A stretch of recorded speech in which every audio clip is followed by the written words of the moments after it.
Due to climate change, a new ice age has begun, covering the world in snow and ice. Humans, in a desperate attempt to survive, have taken shelter in the few remaining underground bunkers. But even these places are not entirely safe. In a dark corridor, two people are running, gasping for breath. Something is chasing them, something so terrifying that merely looking at it could drain the life from them. Alarm sounds and screams echo through the air. They reach a door, but unfortunately, it is locked. The only thing visible in their eyes is pure fear, and then they are hunted down. At the same time, outside another shelter, Sam is fixing satellite dishes when he notices a man leaving the bunker. The sick man begs, pleading for just one more day to recover, but Mason thinks differently. He believes that they have already wasted too many resources on him. The sick man begs to at least be allowed to leave, but there is not a single sign of mercy on Mason's face. He has made up his mind. In the name of survival, he takes another life without any shame. Sam tries to stop him, but nothing changes. A little while later, he returns to the shelter, where an atmosphere of unease fills the air. For the few remaining people, their biggest fear is falling even slightly ill. The last time the flu spread, 20 people died in just 7 days. That's when Briggs, the leader of this place, introduced a new rule. Anyone who falls sick will be sent to quarantine, and if they don't recover within a few days, they will have only two options, either a bullet or a lonely journey into the ice. People here try their best to help one another, even attempting to grow whatever little crops they can. But there are far fewer people now than before, as every grain of food is depleting day by day. It is said that far away, there exists a place that is not only warm but also habitable. However, Sam does not believe in this rumor. His mind is occupied with only one thing. What Mason did was against the rules. He goes straight to Briggs and tells him everything. Briggs gets angry upon hearing this, but right now, a bigger problem stands before him. The two of them head toward the communication room, where Cooper informs them that a distress signal has been received from Colony 5, but no one is responding. Upon hearing this, Briggs calls for an emergency meeting. Meanwhile, Sam goes to meet Victor, who takes care of the few remaining animals in the shelter. However, Victor doesn't have good news either. The newly born rabbits were stillborn, and among the 12 remaining ones, only one is female, whom the others are rejecting. At the same time, Briggs confronts Mason, but Mason stands firm on his decision. He argues that if sick people are allowed to leave, they will eventually return and steal their food. Sam goes to meet his girlfriend, Kai, who has brought him protein balls to feed the rabbits. During their conversation, Kai talks about her research. She believes that hidden beneath the ice, there is technology capable of changing the climate. This is why she is not ready to give up and is constantly searching for new signals using radar. A little later, the survivors gather for the emergency meeting. Dexter tells his wife not to cough at all. When Sam passes by them, he feels a strange unease. They don't seem to be in good health. He tells them to go to their rooms immediately, but Dexter insists that he is fine. Meanwhile, Briggs arrives and informs everyone about the situation at Colony 5. He declares that he will personally lead a team to investigate what's happening there. Mason immediately opposes this, saying that wasting resources and people in such times is madness. However, Briggs ignores his argument and dismisses him. Briggs forms his team and asks Dexter to join. Seeing this, Sam immediately offers to take Dexter's place, arguing that someone needs to stay behind to maintain the turbines. Grant also volunteers without hesitation, though his father, Victor, is not happy about it. Briggs entrusts Kai with the leadership in his absence, and then sets off toward Colony 5 with his team. As they leave, Dexter's wife lets out a sneeze, and everyone instantly steps away from her. No one wants to take any risks. She and Dexter are immediately isolated. This angers Mason again, and he argues that their condition needs to be addressed immediately because Kai is not capable of leading. In response, Briggs warns him and makes it clear that any decision regarding the sick couple will be made once he returns. That night, Sam wakes up with a jolt from a nightmare. He sees his mother lying dead in the snow while he struggles to walk alone against the freezing cold. Kai calms him down, reassuring him that it wasn't his fault. The next day, the team sets out on their mission. They trek for a long time through intense snow and cold winds.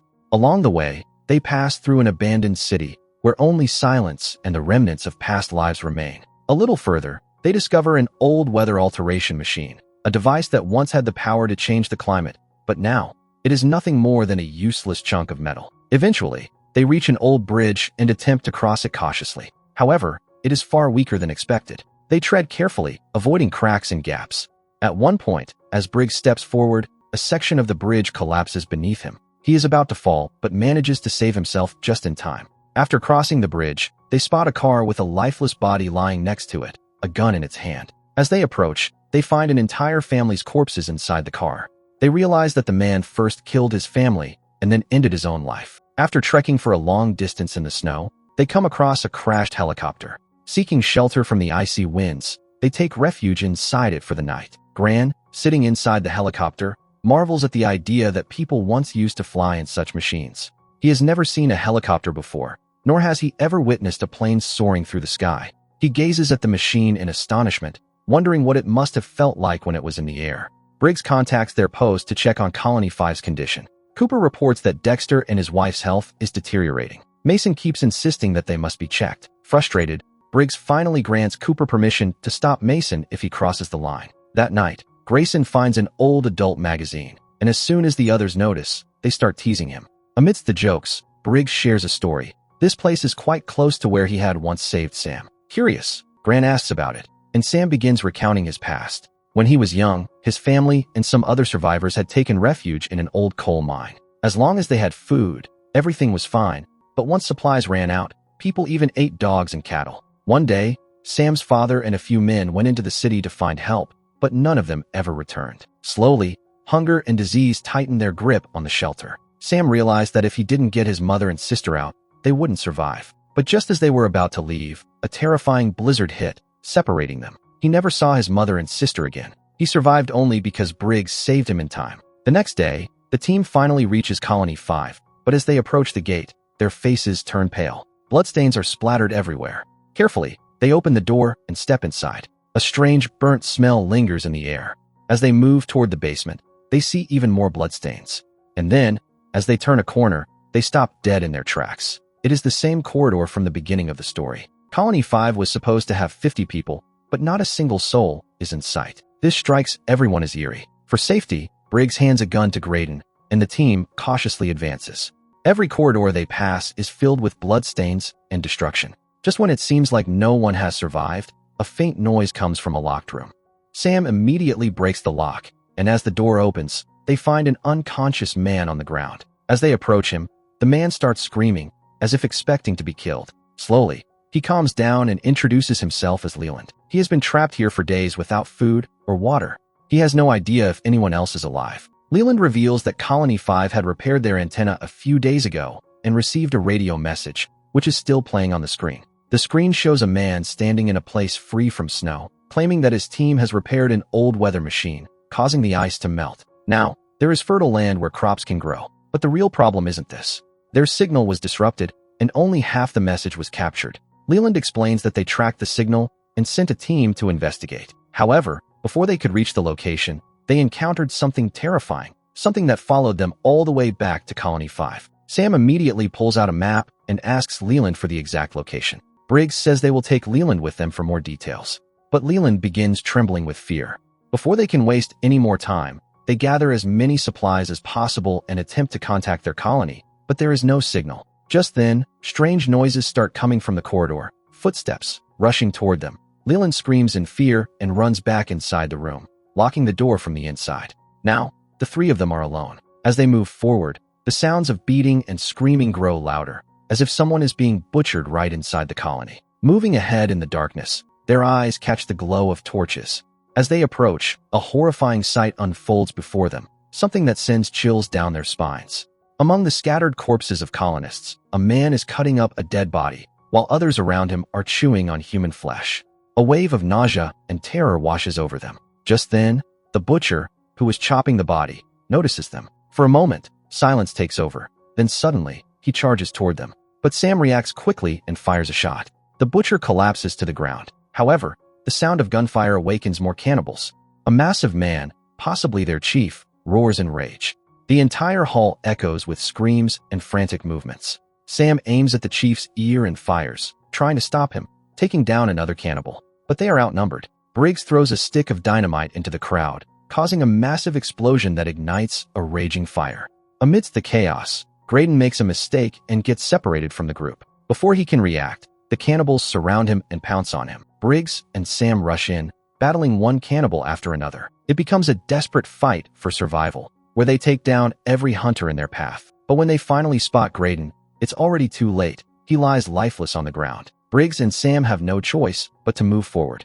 As they climb the stairs, Sam shoots at a cannibal, but his bullets run out. Now, Sam is left without a weapon. To prevent the situation from getting worse, Briggs immediately breaks the staircase so that no one can follow them. However, one cannibal was already waiting for them. He pounces on Briggs, and the two engage in a brutal struggle. Each punch and blow weakens Briggs, but he refuses to give up. In a rare moment of opportunity, Briggs manages to fire a shot, and the cannibal falls screaming into the depths below. But more cannibals arrive, witnessing everything. Their chief lets out an enraged roar.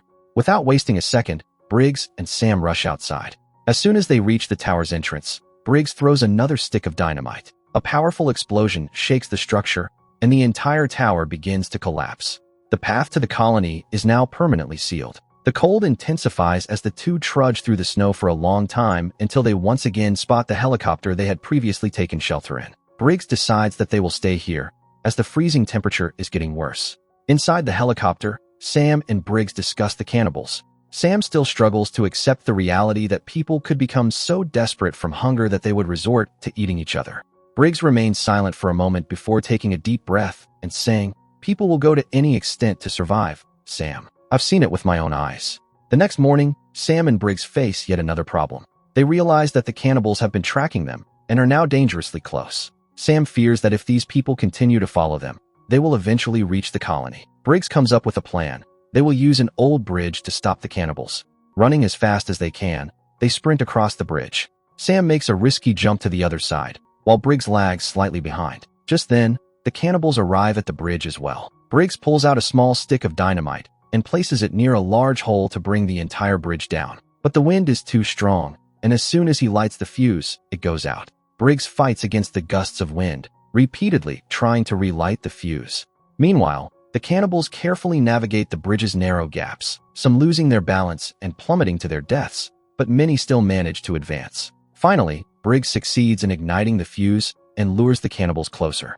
While fighting them off, the dynamite suddenly explodes in his hand. A deafening blast rips through the bridge, splitting it in two and making it impossible for anyone to cross. Sam sees that some cannibals, including their leader, are still standing on the other side, glaring at him. Seeing this, he starts running again. At the outpost, Mason forcibly drags Dector and his wife outside. Without hesitation, Mason shoots Dector's wife. Just as he is about to kill Dector, Kai arrives and points a gun at him, threatening him. The two argue over who should truly lead the colony. Suddenly, Sam's voice breaks their focus.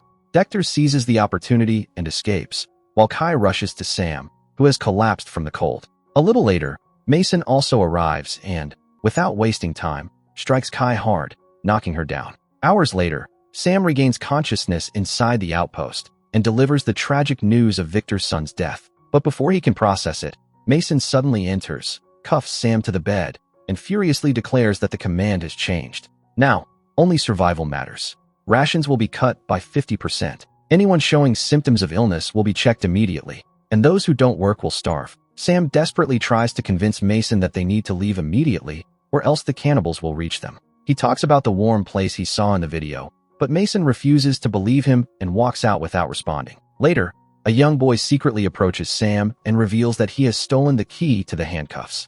Without anyone noticing, he slips the key to Sam. Outside, Mason and Victor keep watch for any signs of approaching danger. Everything seems quiet, but Victor insists that Sam isn't one to make up false stories, meaning there must be a real threat. They decide to check the security cameras.